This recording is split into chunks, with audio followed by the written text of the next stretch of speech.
অধিকারের জন্য অবশ্যই লড়ো, কিন্তু যার ওপর তোমার কোনো অধিকার নেই তার মায়া ত্যাগ করো।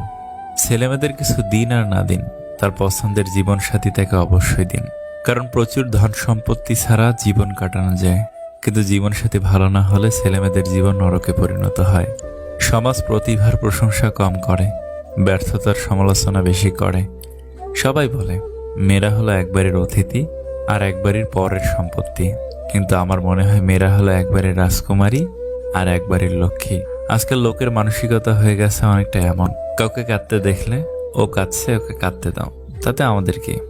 আবার কারো খুশি দেখলে খোঁজ নিয়ে জানতো একটু, ওরা তো খুশির কারণ কি। যে কাজ করে তোমার সংসার চলে সেই কাজ করতে কখনো লজ্জা করিও না। যদি আপনি রাগী ও অহংকারী হন তাহলে আপনার আর শত্রুর প্রয়োজন নেই। এই দুটি গুণই যথেষ্ট আপনাকে বরবাদ করার জন্য। মানুষ বড়ই অদ্ভুত, সে নতুনকে পেয়ে পুরনোকে ভুলে যায়, বড় হলে শৈশবকে ভুলে যায়, বিয়ে হলে মা বাবাকে ভুলে যায়, সন্তান হলে ভাই বোনকে ভুলে যায়, অবশেষে বৃদ্ধ হলে পুরনো দিনগুলোকে মনে করে আফসোস করে জীবন কাটায়। চোখ খুলে যে ভালোবাসে সে বন্ধু, চোখ বন্ধ না হওয়া পর্যন্ত যে ভালোবাসে সে হলো মা। ভালোবাসা প্রকাশ না করে যে সবাই কেয়ার করে, সবাইকে ভালোবাসে সে হলো বাবা। নারীর ভালোবাসা তখন জানা যায় যখন পুরুষের কাছে কিছুই থাকে না। পুরুষের ভালোবাসা তখন জানা যায় যখন পুরুষের কাছে সবকিছু থাকে। নিজে নিজেই হাসতে শিখো, আর কিভাবে কাঁদতে হয় তা শেখানোর জন্য সমাজের প্রতি পদে পদে মানুষ প্রস্তুত আছে। সুখী হবার জন্য কি লাগে? চলার পথের সততা, বিশ্বাস করার মতো মানুষ, আর একটু ভালোবাসা। অবহেলা করলে লোহাও মরিচা ধরে। আর আমি তো ছিলাম মানুষ মাত্র। মানুষ আসলে কখনই কথা বলার বন্ধু খোঁজে না। মানুষের চিরকালের অভাব একজন নীরবতার সঙ্গী, যে শুধুই শুনবে। হাত ধরলে সারা জীবনের জন্যই ধরো প্রিয়, রাস্তা পার হওয়ার জন্য তো অপরিচিত মানুষগুলো নিজেদের হাত বাড়িয়ে দেয়।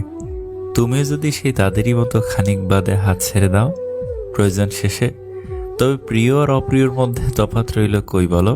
ছেড়ে যে নয়, বরং থেকে গিয়ে দেখিয়ে দাও ভালোবাসাটা ঠুনকো কিংবা মিথ্যে নয়, যে সময়ের সাথে তা বদলে যাবে। যদি বলো কাউকে ভালোবাসি কিন্তু সে বুঝেও তোমায় কষ্ট দেয়, তখন কি করব? আমি বলবো তাকে স্পেস দিয়ে দূরে চলে যাও। নিজের জীবনটা এমনভাবে গড়ো যাতে সেই ব্যক্তি তোমাকে দেখে আফসোস করে। সুতরাং নিজেকে বদলালে সমাজ তোমাকে বাহবা দেবে। যারা তোমায় ছেড়ে গেছে তারা তোমার পেছনে ঘুরবে, আর সেদিন তোমার দিন আসবে।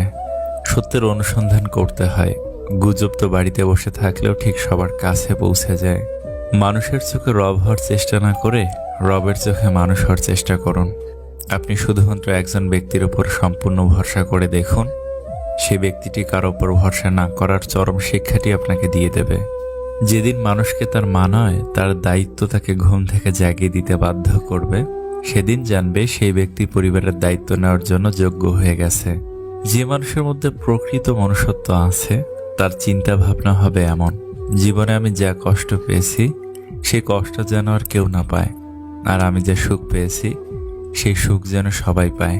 বাড়ির ঝগড়ার কথা, পরোপকারের কথা আর স্ত্রীর সাথে হওয়া ব্যক্তিগত কথা কখনো বাইরে কাউকে বলা উচিত নয়।